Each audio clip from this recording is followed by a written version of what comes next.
В Северо-Восточном федеральном университете тем временем продолжается прием документов от абитуриентов. На сегодня поступило более 1000 заявлений. ВУЗ предлагает поступающим направление подготовки 12 институтов, 5 факультетов и 3 филиалов в Мирном, Нерюнгри и Анадыре.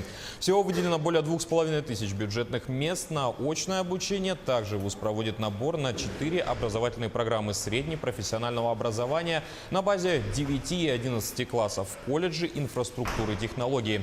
Со 2 июля начнутся прием документов в аспирантуру и ординатуру.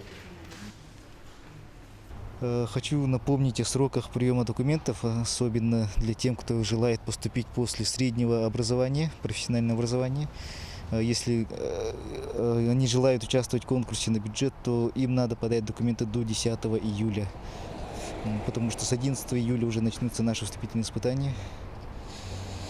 Поступающим только по результатам ЕГЭ могут предоставить документы до 26 июля.